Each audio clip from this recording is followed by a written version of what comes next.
Oh, hi there. I'm Bob Cummings. You know, I've been around the theater, radio, television, and movies for a long, long time.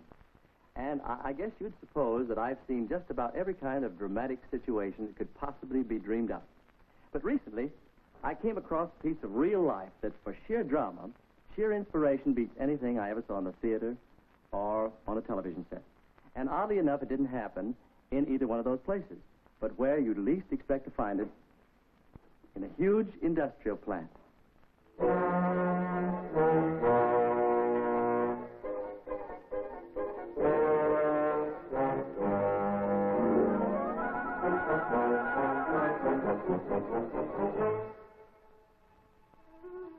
curtain rises on this drama every working day of the year, early in the morning when people begin reporting for work. However, these people would be the first to laugh at the idea that they're doing anything dramatic. As they see it, they're just getting set to put in an honest day's work.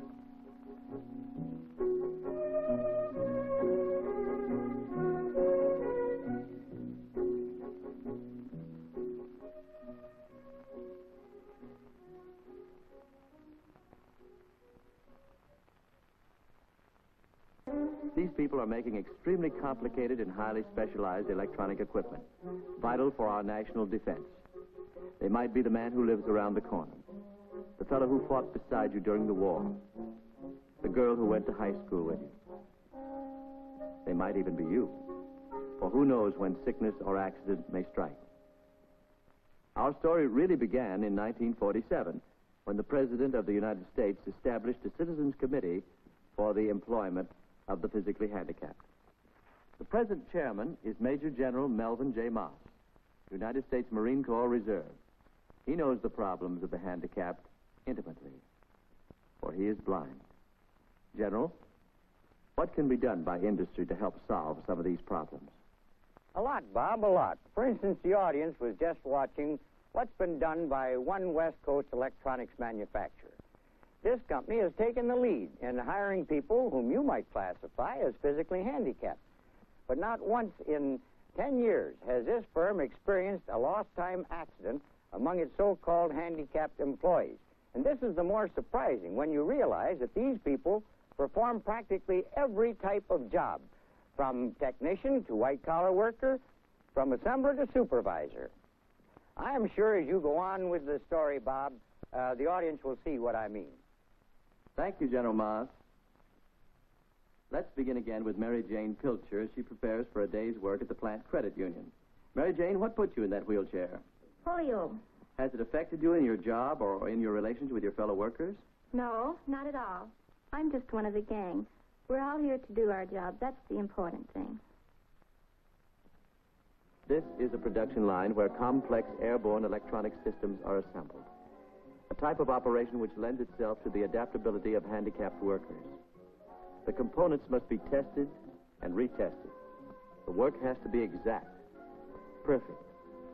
And Howard Burton does perfect work all the time, even though he is blind.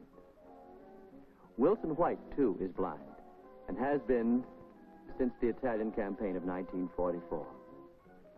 But even so, his is a full, busy life. Structural assembler at the plant, the proud father of 5 at home, and at his chapter of the Blinded Veterans Association, the chaplain. A person can lose an arm or a leg or his sight and still go on. But if he's lost his dignity, his identity, his social acceptance, then he's truly handicapped. These people, seemingly disabled, have liquidated their handicaps. Like this woman, a polio victim since childhood, a shut-in all of her life. And then at the age of 52, she went to work for the first time at a sheltered workshop and then got a job at this plant. And now she's independent, doing a full day's work, making friends, starting a new life when most people begin to think of retiring. Not all defects are visible to the naked eye, or even to the camera eye, for there are handicapped workers other than the lame, the halt, and the blind. Among any group of seemingly healthy people are, of course, diabetics, epileptics, cardiacs, and arrested TBs, each doing a job capably and efficiently. Think for a moment. Is there any one of us who doesn't have a disability, no matter how slight, to some degree? This man is sound of muscle and limb. Yet he is bereft of 2 of the 5 senses and restricted in one of them.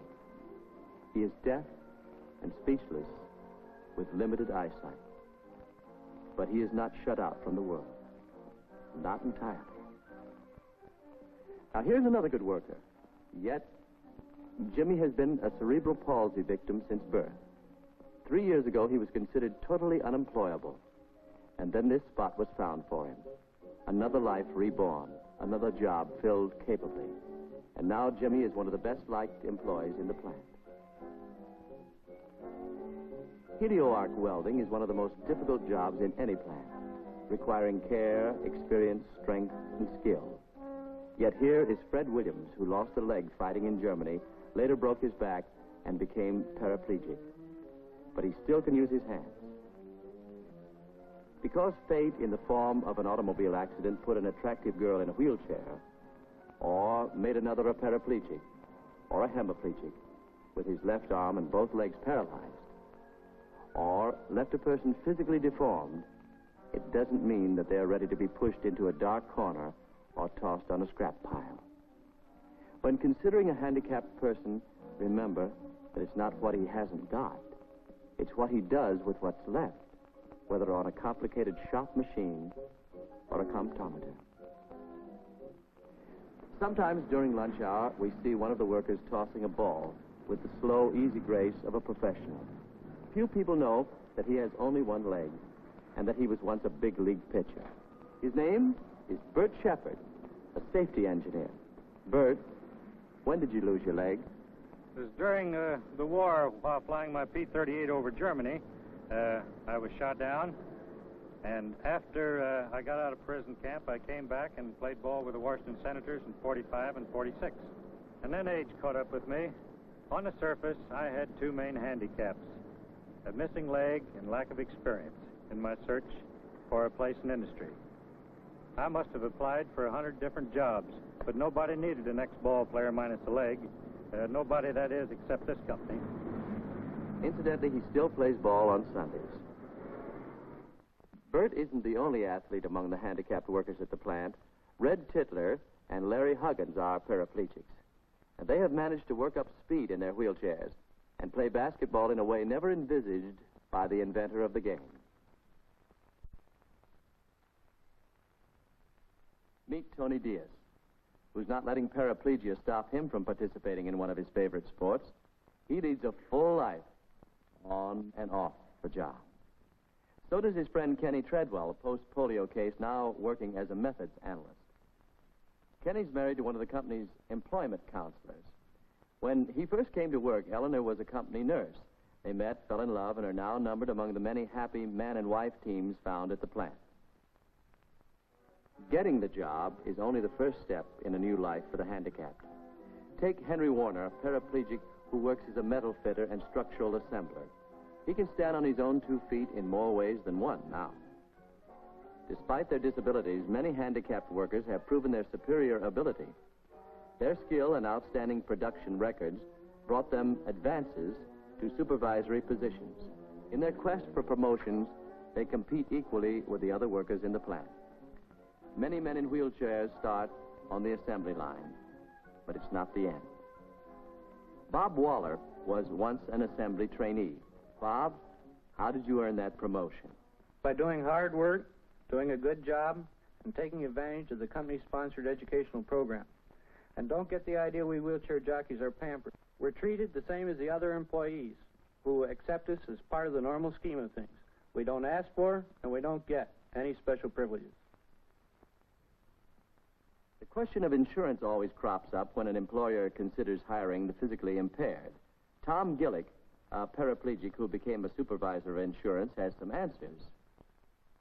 Our experiences have all been most favorable. We found that it doesn't matter whether a company's workers have 2 legs, 1, or none. Insurance rates are not affected. In fact, some insurance carriers feel that the handicapped are a better risk than able-bodied employees. And why are they better risks? Let's ask DeWitt Corey, a paraplegic who learned about precision instruments at the Boulevard Watch School and now works testing and calibrating intricate electronic testing devices. How about it, DeWitt? Maybe we handicapped are more careful than other people, but basically our desires and ambitions are the same as everyone else's. To work, to earn an honest dollar, to support our families. The problem is not only using the manpower of the handicapped, but the mind power. Melvin Dalton, a computer engineer, was stricken with bulbar polio 5 years ago.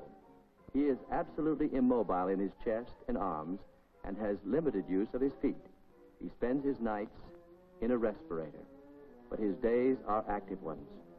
Although he can't lift a finger, his contribution to our research and development activity is invaluable as he analyzes, discusses, and confers on problems with his fellow engineers. His story is truly one of triumph over adversity. Every day, handicapped workmen are being absorbed into the normal work situation, hired not because they are handicapped, but for their skills and potentialities. Help wanted signs would decrease if employers were less concerned with what a man can't do and more interested in what he can do. There are 2 million handicapped people who could be working today if given the proper rehabilitation and placement. In every state, the Department of Employment has set up special interviewers to screen them in the hiring process and fit them into the right job. How does management feel about this? Management which has successfully employed the handicapped on equal terms. Let's ask Mr. L.A. Highland, Vice President and General Manager of the Hughes Aircraft Company. Howard Hughes and the management of this company started the policy of hiring the so-called physically handicapped as a humane gesture, but it soon turned out to be a very profitable operation because of their skills and their reliability. Many people are concerned with conserving our forests and fields and streams, but the true strength of a nation is in its manpower, and too often the handicapped are in the neglected part of this greatest of our natural resources. Take down the barriers. Open the doors. Let's hang the welcome sign out at every employee's entrance in the country. Let's put these people to work. Let this not be the end.